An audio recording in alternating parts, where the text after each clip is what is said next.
नमस्कार बंधुरा चेष्टा जाने सफलता संगे आमरा प्रलय पणिता।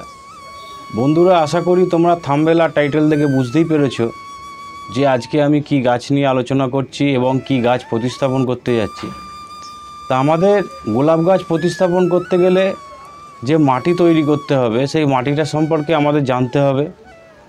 ता बंधुरा आज गोलाप गाछ आमी प्रतिस्थापन करे देखाबो एबं गोलाप गाछेर जे आदर्श माटी সেই মাটি কিভাবে তৈরি করতে হয় সেটা দেখাবো। এই ভিডিওটা এতটাই গুরুত্বপূর্ণ, আপ টু এক মাসের পরিচর্যা অবধি এই গোলাপ গাছ প্রতিস্থাপনের পর আমি আপডেট দেবো এই ভিডিওর মধ্যে।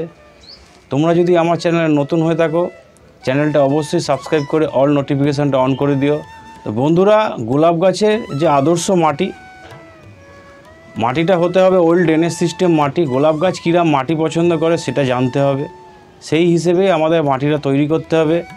এইভাবে যদি তোমরা মাটিটা তৈরি করতে পারো তোমাদের গোলাপ গাছ প্রচুরভাবে গ্রোথ নেবে এবং গোলাপ গাছ খুব ভালো গোলাপ গাছ হবে। ভিডিওটা স্কিপ না করে পুরোটা দেখার চেষ্টা করো। তা এবার বন্ধুরা চলুন আমি ভিডিওটা শুরু করব। কিভাবে মাটিটা তৈরি করতে হয় আগে আমরা জেনে নিই, তারপর স্টেপ বাই স্টেপ আমি কিভাবে পরিচর্যা করতে হয় একের পর এক। গোলাপ গাছের যে আদর্শ মাটিটা তৈরি করতে গেলে আমাদের যে জিনিসগুলো লাগবে প্রথমেই বলে রাখি, আমি এখানে নিয়েছি সিন্ডার, চালা সিন্ডার, এখানে নিয়েছি মাটি, এখানে নিয়েছি ভার্মি কম্পোস্ট। এবার বন্ধুরা এই সিন্ডারটা আমি নিয়েছি 2 ভাগ, মাটিটা নিয়েছি আমি 1 ভাগ, ভার্মি কম্পোস্ট নিয়েছি আমি হাফ ভাগ। ভাগটা কিভাবে করেছি তোমাদেরকে দেখিয়ে দিচ্ছি। ধরো এটা 6 ইঞ্চি টব, এই 6 ইঞ্চি টবে আমরা কিভাবে ভাগ করব সঠিকভাবে সেটা তোমাদের আগে বুঝিয়ে দিই। বন্ধুরা এরম একটা ঠিক মগ নেবে, এটা 500 ml এর মগ। এই মগের 4 মগ যদি তোমরা মাটি বা ভার্মি যে কোনো আইটেমই নাও সেটা এই 6 ইঞ্চি টবে তোমাদের হয়ে যাবে, পুরো মাটি ভর্তি হয়ে যাবে। সেইভাবে আমি মাটিটা নিয়েছি, ভার্মিটাও নিয়েছি এবং আমি সিন্ডারটা নিয়েছি। সিন্ডারটা এই মগে নিয়েছি 2 ভাগ, মাটিটা এই মগে নিয়েছি 1 ভাগ এবং ভার্মিটা নিয়েছি হাফ ভাগ। হাফ ভাগ বলতে এতটা।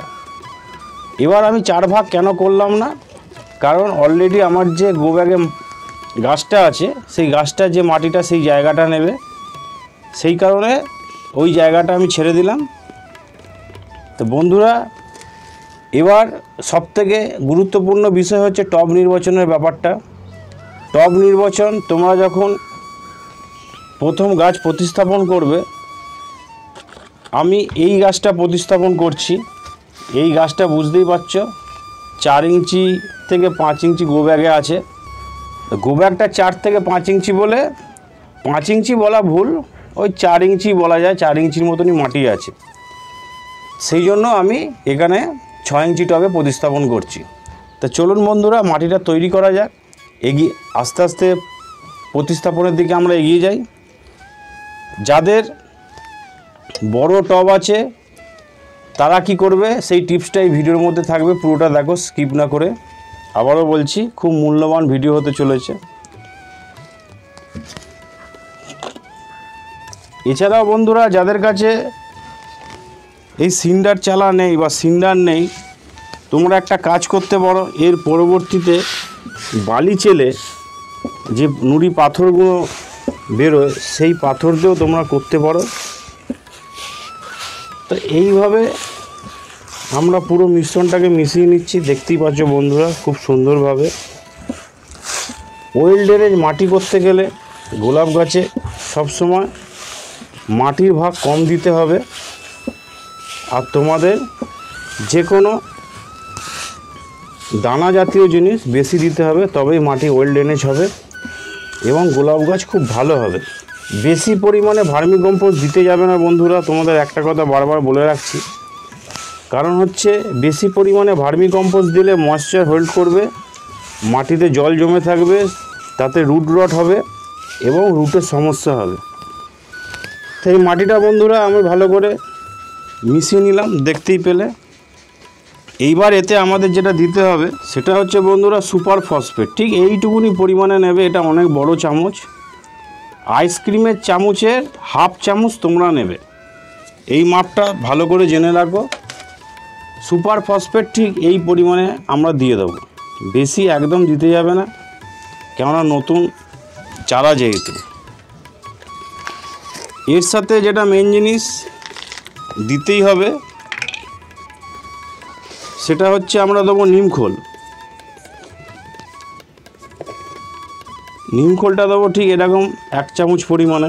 এই নিমখোলটা দিলে খুব ভালো কাজ হয় অনেকগুলোর ক্ষেত্রেই,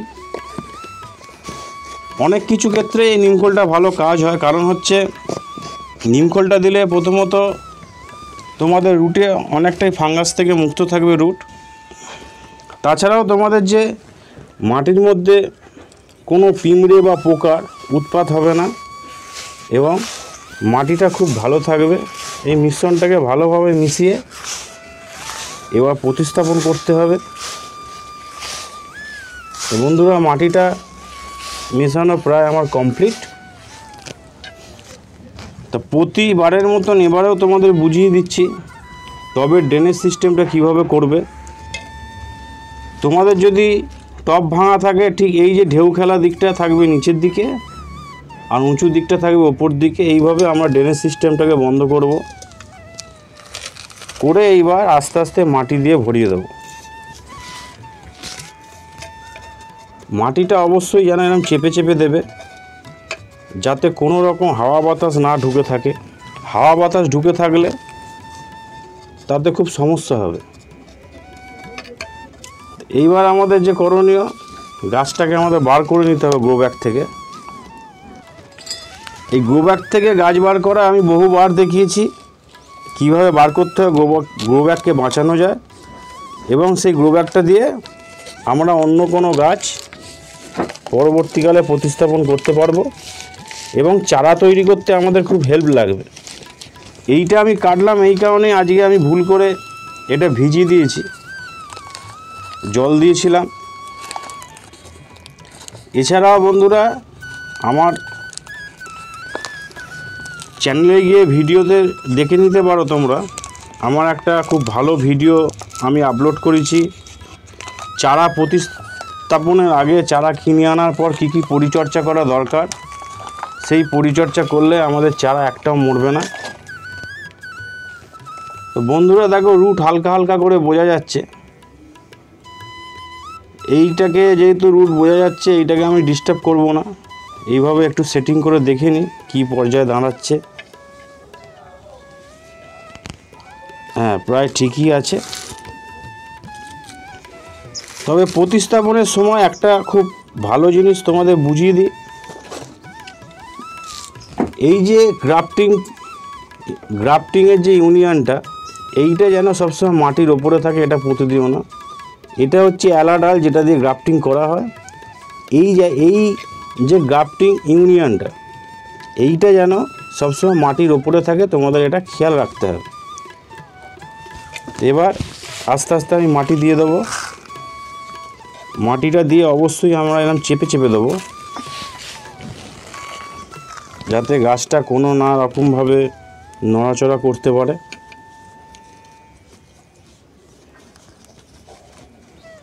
যতটা পারবো এরকম চেপে চেপে দেবো।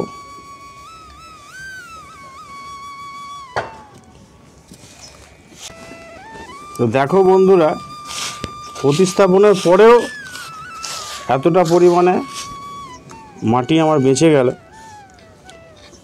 তা ভাগটা তোমরা আশা করি বুঝতে পেরে গেছো।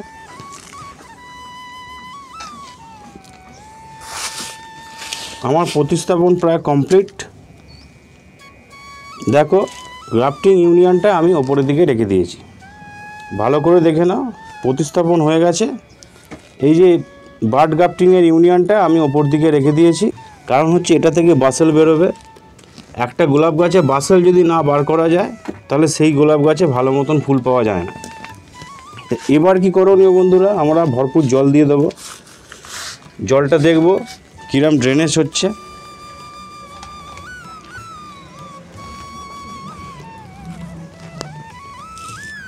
এই জলটা নিয়ে ঠিক এইভাবে আমরা দেবো, ভরপুর দিয়ে দেবো। এবার জলটা দেওয়া হয়ে গেছে। এবার তার মধ্যে আমি কিছু কথা বলে রাখি। এই প্রতিস্থাপনের পর আমরা এবার কি কি খাবার দেবো, এটা আমাদের খুব গুরুত্বপূর্ণ জিনিস, গুরুত্বপূর্ণ বিষয়। এই প্রতিস্থাপনের পর আমরা কখনোই কোনো সার বা কিছু প্রয়োগ করব না। 7 দিন 10 দিন আমরা এরকম নর্মালি রেখে দেবো। মাটি শুকিয়ে গেলে জল দেবো। তারপরে আমাদের স্টার্ট হবে উইকলি 1 গ্রাম করে হিউমিক অ্যাসিড আমরা দেবো। 1 গ্রাম হিউমিক অ্যাসিড 1.5 লিটার জল, 5টা টব হলে 6 ইঞ্চি, তোমরা 300 ml করে সেই জলটা দিয়ে দেবে। 300 ml কন্টেনার পাওয়া যায়, মাপ নিতে কোনো অসুবিধা নেই। তারপর থেকে আপ টু 21 দিন চলবে, মানে এটা 1 মাসের আমি পরিচর্যাটা বলছি। 12-61-0 1 লিটার জলে আমরা 1 গ্রাম 12-61-0 মেশাবো।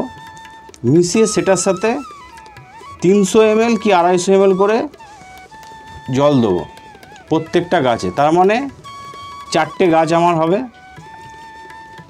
এই 12-61-0টা দেওয়ারও একটা প্রসেস আছে, সেই প্রসেসটা জানতে হবে। খুব মূল্যবান জিনিস,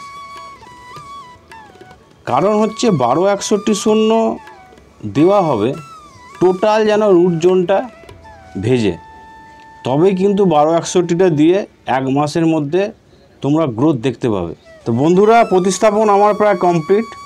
জল দিয়েছিলাম, জল পুরো নেমে গেছে। এরপর আবারও আমি জল দেবো, দিয়ে ড্রেনেজ করব। তা কিভাবে দিতে হবে, কেন দিতে হবে, কি পরিমাণে জল বাড়াতে হয়, কখন জল কমাতে হয়, সেই নিয়ে আমার একটা ভিডিও আসছে নেক্সট উইকে। তো বন্ধুরা, ভিডিওটি কেমন লাগলো অবশ্যই জানাবে। বড়দের জানাই প্রণাম, ছোটদের ভালোবাসা জানিয়ে আজকে আমার ভিডিও শেষ করলাম। ধন্যবাদ।